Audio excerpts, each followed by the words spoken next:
Hello, boys and girls. My name is Miss Lori, and I am a professional time traveler. I was born about 200 years ago, and I've had so much fun traveling through time, but the most fun I had was when I landed in the town of Novato in 1850. Now, you guys are lucky enough because I'm going to take you time traveling with me. We're going to go back together to when Novato first started. I'm going to show you how it became the wonderful town you live in today, and I'm going to introduce you to many of my friends who helped make this town the town it is today. Now, you may recognize this building behind me. Nowadays, this is our beloved Novato History Museum, and it is situated on DeLong Avenue. You may have seen it many times as you've driven by on the street, but it wasn't always here. Back in 1850, when Novato first started, it, along with the few people that started Novato, was over by South Novato Boulevard, by Mountain Mike's Pizza and the apartments there and Safeway. There's a creek there called Novato Creek. It's not very big now, but back in 1850, it was huge. And schooners, big boats called schooners, would go up and down Novato Creek from San Francisco and Novato and Petaluma, and it would carry the goods to us that we needed, building supplies, mail if you're lucky enough to get any, and other food and stuff. And it would take from Novato to other people our wonderful fruit and eggs and anything else people wanted from here. Well, that big wide creek called Novato Creek, after years and years and years, started to fill up with mud and sludge, and we had to keep digging that out of the creek so the big schooners could go up and down. It got harder and harder every year. Finally, miraculously, in a year called 1879, something wonderful happened. The railroad came to Novato, but the railroad didn't come by Novato Creek. It came over here by where Whole Foods is. That's where the train tracks are now. So everybody wanted to be by the railroad so they can get their goods and chattel faster and send their things faster. So we all came here. And our beautiful history museum, which used to be the postmaster's house by Novato Creek, got left behind when the rest of us came to be close to the railroad. And over the years, it got more and more dilapidated and run down until finally, in the year 1972, a man named Mr. Bobo, that's a funny name, isn't it? But yes, Mr. Bobo, he wanted to build some apartments right where the postmaster's house was. But he understood the historical value of it, and he didn't want to just plow it into the ground. So he reached out to the town of Novato and said, would you like to buy it? We said, of course. How much do you suppose we bought it for? If you were to guess $1, you would be absolutely correct. So we gave him $1, and then we put the postmaster's house on a big giant truck, brought it over here, and now we have turned it into our wonderful Novato History Museum, which is filled with wonderful photos and artifacts of time back then.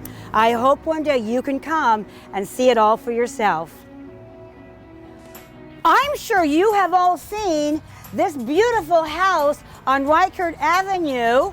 I think it's so pretty.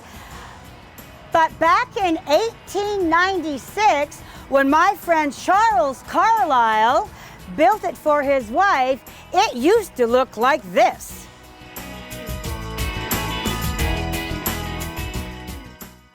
Isn't time traveling fun, boys and girls? You can see how life is now and then go back and see it through my eyes back in the 1800s when I was a girl. Now, my friends, Charles and Clarabelle, and here's what they look like. They were the most wonderful friends, but they had a tough life back then, like all of us. For example, bath night. Now, you guys probably have a shower every day, but Mrs. Carlyle had to go to the closet to pull out the bathtub and put it in the middle of the kitchen so that her family could have a bath. Now, do you think she could just turn on a tap and hot water would come into the bath? No, she had to pump water from the well, pour it into a bucket. Do you think that water was hot? No, it wasn't. And would you like to have a bath in cold water? They didn't either. So she would have to take the pot of cold water over to the potbelly stove and heat it up. Then when it was hot, she'd pour it into the tub, and a bucket's not very big, so she would have to do this about 5 or 6 or 10 times to get enough water in the tub. Now there's 4 people in her family. Do you think she's gonna empty out that tub every time someone has a bath? You're right, no. So she would line everybody in her family up, and she would examine them. And she would see who was the dirtiest and who was the cleanest on that day of the week. The cleanest person would have their bath first, and the dirtiest person would have their bath last, because the clean people wouldn't want to sit in the dirty people's bath water, would they? No. So after bath was done, they would empty out the tub, and she'd have to pull it back into the closet.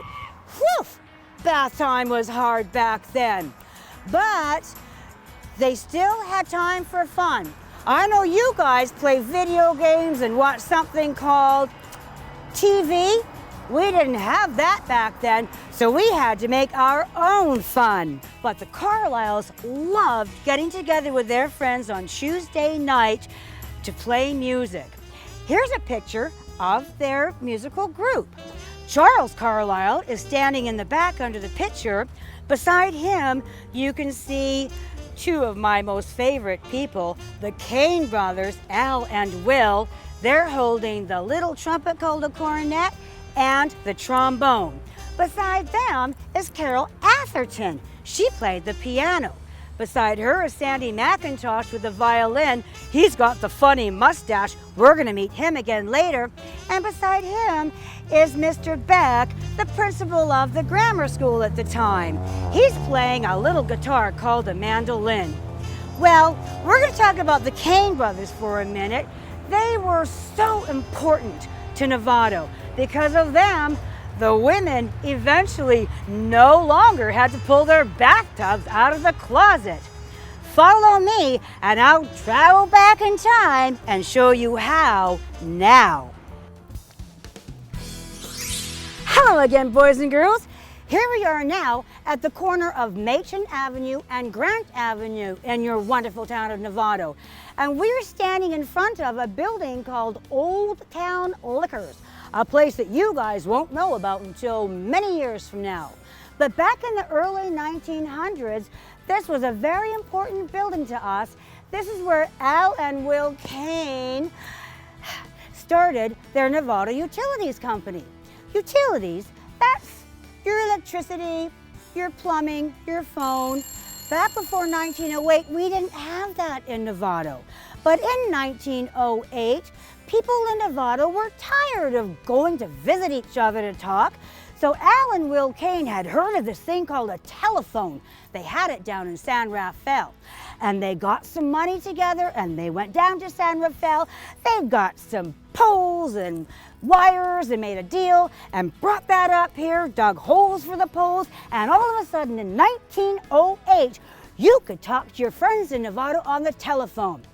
3 years after that, what would 3 years after 1908 be? If you said 1911, you would be absolutely right. In the year 1911, the people in Novato got tired of looking up phone numbers of their friends in the phone book in the dark. So Al said to Will, "You know what we need here now, Will? It's about time Novato had electricity." So once again, they went down to San Rafael, made some deals. They came back up with a bunch of poles that they had to dig holes for. And voila, in 1911, you could flick a switch in your house and all of a sudden there was light and you could read your phone book without getting a headache. Well, 1 year after 1911, which would be If you said 1912, you would be right. In the year of 1912, Al and Will are out there digging more holes, and they realized they were filthy. But they felt bad because in order to get clean, their wives had to go and pull that bathtub out of the closet. Al said to Will, "I'm thinking, Will." Will said, "I can see that look in your eyes, Al. You think it's time we brought plumbing to Novato." So that's just what those smart, wonderful, kind, cute Kane brothers did. They went up to the hill behind the History Museum and they dug a reservoir. And somehow, I don't know how, I'm just a farm girl, but they figured out how to hook up pipes, and because we had electricity, they figured out how to make hot water, and in 1912, all of a sudden, Novato had plumbing. Well, people had to pay for all this stuff, like your parents do now, so they had to build their little office called Novato Utilities, and that's how this building came to be. And thank you, Kane Brothers, for bringing Novato into the future with light and electricity, which makes light, of course, and plumbing and the phone. Now, let's go off to our next spot. Hello, boys and girls. This wonderful building was part of Novato's very first railroad depot when the train came to town back in that magical time of 1879. Now, I'm sure you're thinking, there's no tracks here. Where are the railroad tracks? Well, you're very clever for thinking that. This building used to be over there on the other side of Whole Foods, where there still are tracks, and the SMART train goes up and down them now. I want you to travel back in time with me to this picture and tell me where you can see this building in this picture. If you guess this building, you're absolutely right. But this isn't the whole depot. The passenger part of the depot, which is where the people riding the train bought their tickets from Charles Carlyle, my good friend. This was the cargo part of the depot. And after the passenger side of the depot burnt down, we again didn't want to lose this good building that we could use for something else. So the whole town got together. We made a giant wagon. We got all the horses in Novato, and we pulled this building from over by the railroad tracks to here, and we turned it into a livery stable, which is a place where horses and buggies live. But I keep calling this the cargo depot. Do you guys know what cargo is? If you guessed something you put on a train, you would be right. And most of the cargo from back then in 1879 was fruit and eggs and milk. What would happen is the farmers would pick their beautiful apples from the trees, put them in their baskets, bring them to the cargo depot. Then the train would come and bring those baskets of apples to the shipyards where the ships would take our fruit to eagerly awaiting people in Australia and Europe.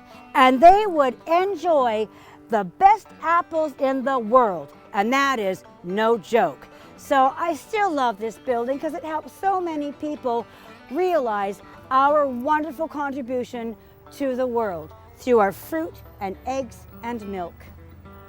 Some of you boys and girls, if you have walked up and down this street or while visiting Whole Foods, you might have seen this little dedication to the railroad. The railroad was very, very important when it came to Novato. This is a replication of the railroad tracks, and these things here are the spikes we would put in the tracks so the train would travel evenly and not bounce up and down. Who can guess what this is made out of? If you said iron, you would be absolutely correct. Now, we're going to go and learn more about the railroad, which really made this part of Novato boom. Well, here we are, boys and girls. This is where all the magic happened. This is the reason Novato became bigger and bigger. This is the train station. But boy, have things changed. It certainly never used to look like this.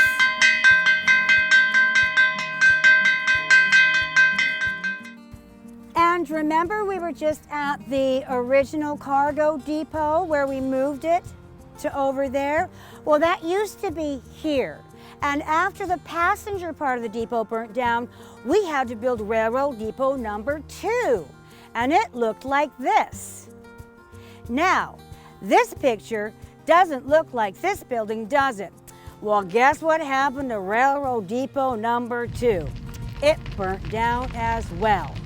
But let me take you back to one of the most wonderful days I can remember in Novato. It was in 1903 when they had the opening ceremonies of Railroad Depot number 2. And you can see in the picture all of us and the different clothes we wore back then. Didn't look very much like the clothes you wear now, did it? Hey, I just told you I was there that day. Can you find me in the picture?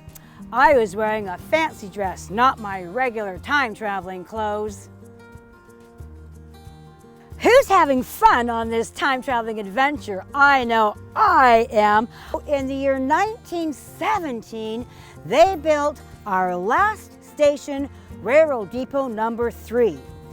Now, we're going to travel back in time to 1930. Notice the train on these very tracks right here. Now, the train back then didn't look like the smart train you have now, and we didn't call it the smart train. We called it the iron horse. Iron and horse because horses are fast, so it was called the iron horse. Notice the schoolgirls in the picture in their school uniforms. Do you think they came to the train station to go to school?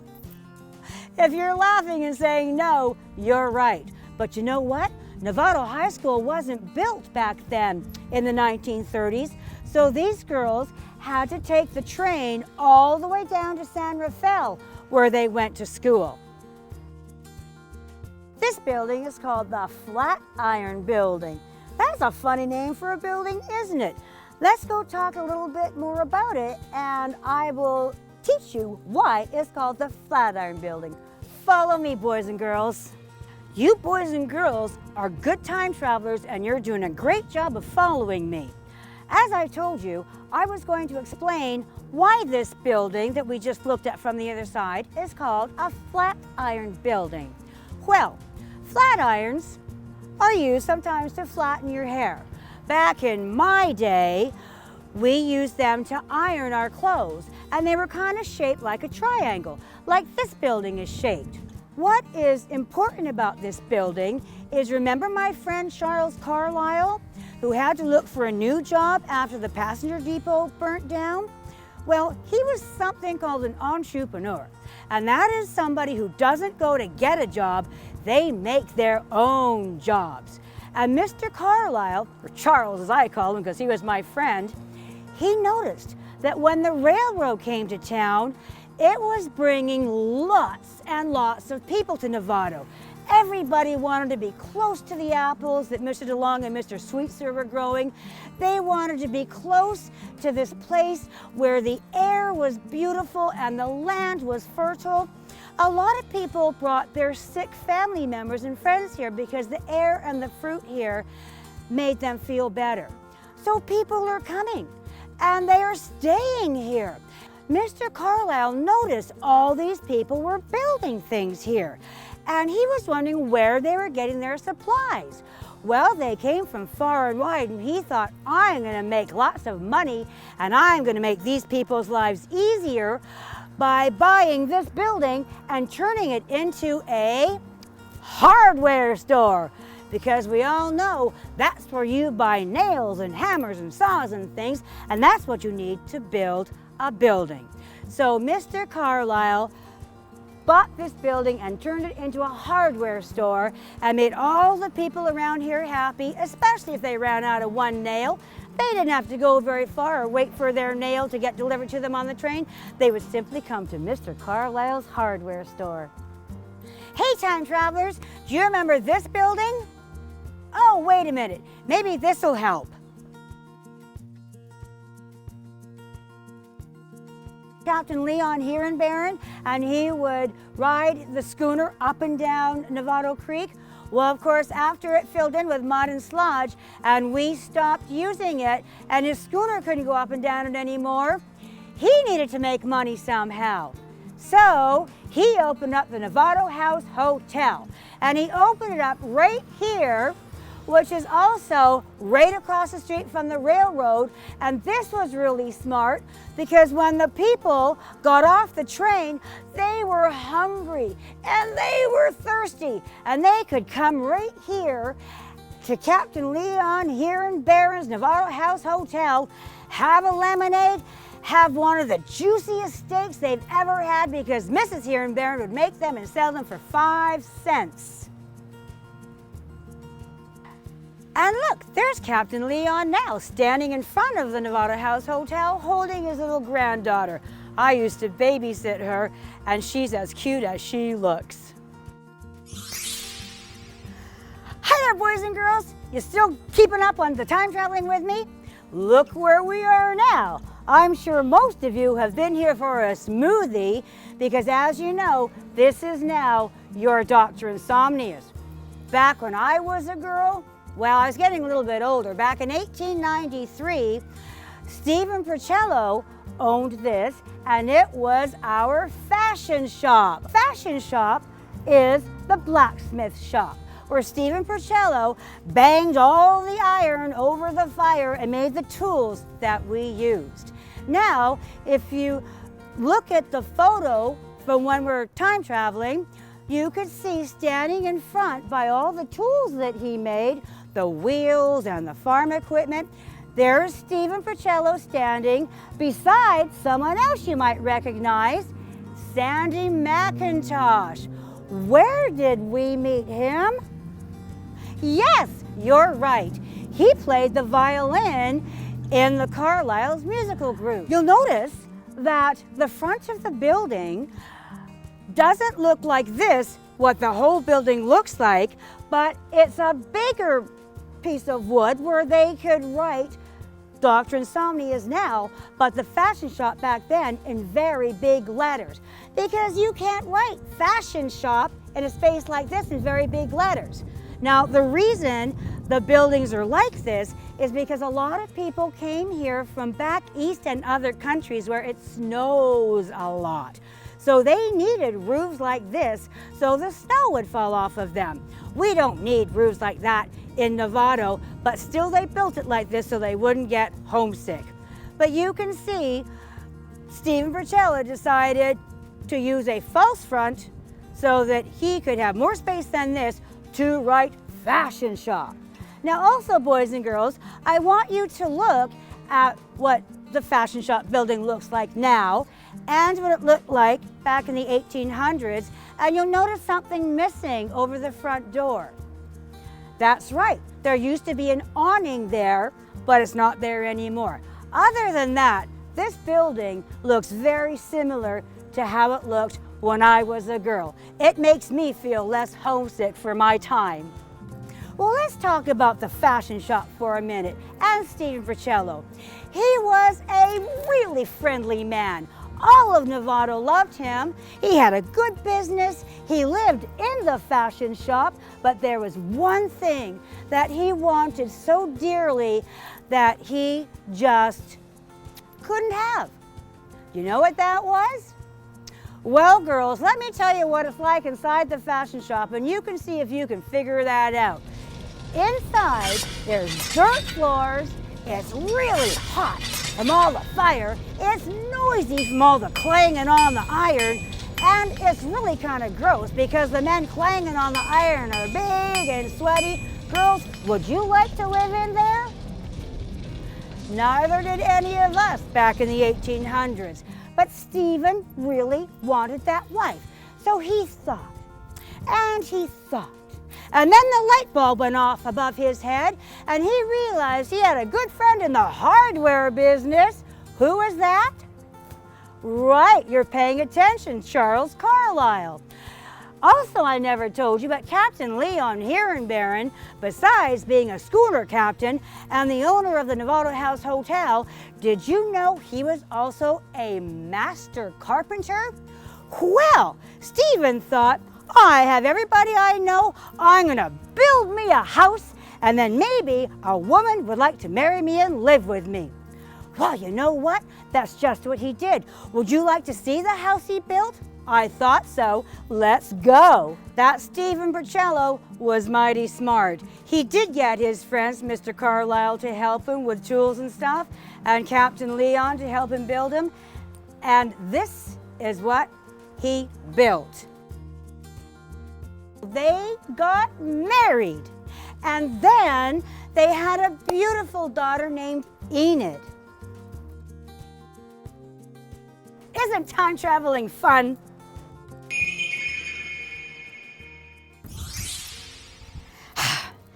Hello, boys and girls. I'm glad you're all still with me. Welcome to the year of 1915. That is when Charles Carlisle's hardware store, remember the Flatiron Building? It got too small. All the people building the buildings, I mean, look how Novato has changed. There's cars now. He couldn't sell engines to cars in that little Flatiron Building. It just wasn't big enough. So he built his brand new hardware store. And people were so happy. And now he is selling refrigerators and ice boxes and stoves and a lot of big stuff. And everybody is very happy. He's still close to the railroad. He doesn't have to go that much further to pick up his stuff, but now he can drive a truck over there. Now, let's not forget Mrs. Carlisle. While Mr. Carlisle gets to come to work and sell tools and appliances to the people of Novato, she is still up at the yellow house on Reichert Avenue doing the laundry and looking after the kids. And she got an idea, because she's very smart herself. The women in Novato were having a very hard time trying to figure out what to buy children for presents when they got invited to birthday parties. And you remember Enid Pacello, her birthday party's coming up, and the kids didn't like getting tools and nails and hammers for birthday presents. So one day, Clarabelle was looking through her Sears and Roebuck catalog, and she saw that you could buy teddy bears and wagons and dolls. And people are also getting married in Novato, and the bride doesn't always want a hammer or a nail for a present. So she discovered you could buy doilies and candles and pretty things. So she asked Charles if she could open up shop in this very front part of the store. Now, it wasn't often that the women of Novato had to come and buy something, but thanks to Al and Will, what do we have in Novato now? The telephone. So, when Mrs. Carlisle was up at the house doing her house chores, if anybody came in looking for her to buy a teddy bear or a doily, Charles would say, "Why, just a minute, please." He would go on the phone, call her. She would walk down from Reichert, click off the dust from her boots, and come in and sell something to her customers. So now everybody is happy in Novato. The men, the women, the children. Already girl power was starting. If we look at the windows, the bigger ones on the bottom are newer. But if you look up the small squares on top, they're sort of wavy. If you ever come by and walk by this building, you can see they're very wavy. That's because that is the original glass. It's nice to see something from my time still here.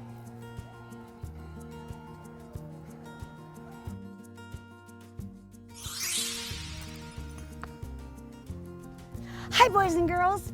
Now we are in front of Mr. Hamilton's grocery store on Grant. You'll notice it's now called Grazie's Restaurant. And it doesn't look anything like Mr. Hamilton's grocery store. That's because, like a lot of the buildings and our railroad depots, Mr. Hamilton's grocery store burnt down. And so they built Grazzi's restaurant. But Mr. Hamilton's grocery store was a very important place. Now, everybody in Novato is making money, and I'll tell you how. Remember Mr. DeLong and Mr. Sweetser? And they planted apple orchards and pear trees and fruit trees all over Novato? Well, at this point, Mr. DeLong and Mr. Sweetser are very old.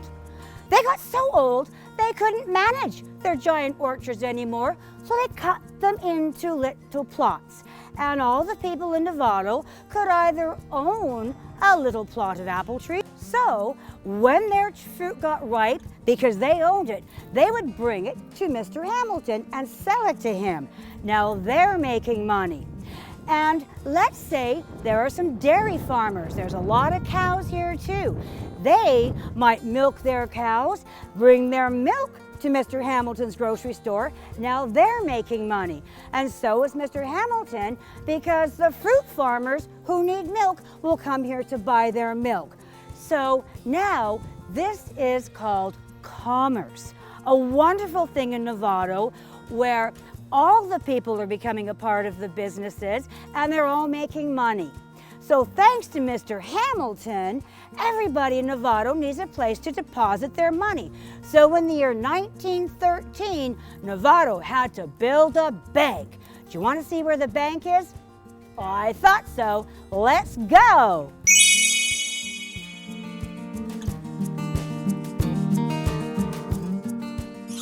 And boys and girls, here we have Novato's first bank. Can you tell me when it was built?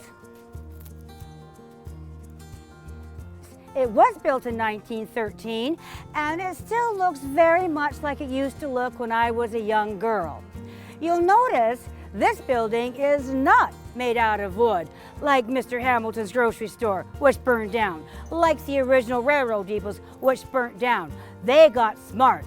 They thought, if we're going to put our money, our hard-earned money, into a bank, we're going to build it out of brick and iron, because it won't burn down, because a hurricane can't blow it down. For heaven's sake, the big bad wolf can't blow it down. So this is where we put our money, and it's still here. Now, Mr. Hamilton, who we just showed you a picture of, remember what a great businessman he was? And it's because of Mr. Hamilton that we all have money to put in the bank? Well, yes, he might have been a very, very good businessman, but he was paranoid. He believed with all his heart and soul that every night when he went to bed, everybody in town was going to come and steal things from his store. He was still clever enough to come up with Novato's first burglar alarm. Do you want to see how he did that? I knew you would, because you guys are having as much fun as I am. Let's go and I'll show you what he did.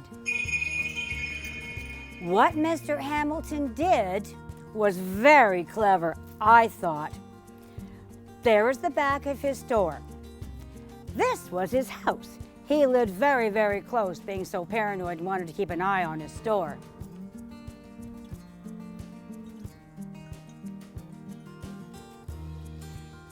And you can see behind me is the window to his bedroom.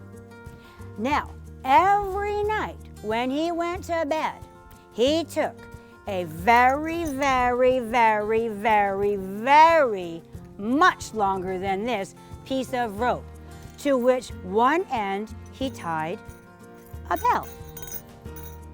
He would tie the end with the bell to his bed, and then the rope went through his window over this parking lot, which used to be a vegetable garden. And in the summertime, he made ice cream from the cow's milk and sold that to us. It was delicious. But anyways, the other end of the rope went through the back window of his store. It went all through his door, and he tied it to the inside doorknob on the other end of the store, so that when any burglar came to try to burglarize him, they would open the door like burglars normally do. They would trip the rope, the bell would ring, he'd jump out of bed, he'd pull on his pants, he'd get his gun, and he'd get the burglars. But you know what? There was only one time that I can remember that he was actually burglarized. Not only did he sell groceries, but he also sold shoes. And he had a bunch of boxes with shoes lined up at the back of the store. Well, one very rainy night, some hoodlums from Vallejo snuck into his shop, saw the rope, didn't even go near it, and stole some of his shoes. He was beside himself, but he called the sheriff, and those hoodlums were caught, and he got his shoes back. But that is the story of Mr. Hamilton's burglar alarm. Here we are across the street from Mr. Hamilton's grocery store at Mr. Scott's General Store. You might be wondering what the AD stands for. Well, that's Mr. Scott's, the rest of his name, Alexander Dill Scott. And can you tell me when Mr. Scott built his store? Why, you're right, 1890. Now, it was very conveniently set beside Mr. Hamilton's grocery store, because if you went there to buy some potatoes and didn't have a pot to cook them in, you would come to Mr. Scott's General Store to buy your pot and go home and cook yourself a lovely dinner. And here we are, time travelers, because that's what you are now too. Our final stop of the day, your City Hall. But back in 1896, this was our Presbyterian church. This is where Charles and Clarabelle Carlyle got married. They were one of the first couples to get married here. I was lucky enough to be the maid of honor. And aside from the opening ceremonies of Railroad Depot number 2, this was another wonderful event. You can see the differences aren't that many. There's a weather vane on top of it now, but underneath that is where we used to have the church bell. The church bell and the school bell were two ways of getting people to come together. Let's say there is an emergency. Somebody fell in a well. Somebody might run up to the church bell, ring it, people would come and they would say, "What's the matter?" And then we would all go save whoever needed saving. Other than that, the bell rang at weddings. It rang a lot at Charles and Clarabelle's wedding, or of course, for Sunday services. So boys and girls, this finishes our time traveling journey for today, and I'm so glad you joined me on it. Isn't it wonderful to learn about your time in a time before it? Isn't it wonderful to learn about the buildings that you see every day and about the people who put them there for you and who made this town for you? And what do we say to people like the Kane brothers, who made it possible for you to call your friends and have a warm bath and read your books at night under the light? Well, I just want to say to you all that it has been a pleasure helping you learn more about your town, and I hope when you grow up, you'll be really proud of this town and maybe do something special for it yourselves, so that 100 years from now, I'll be talking about you in my time traveling journeys. For now, goodbye, wash your hands, and learn a lot of wonderful stuff.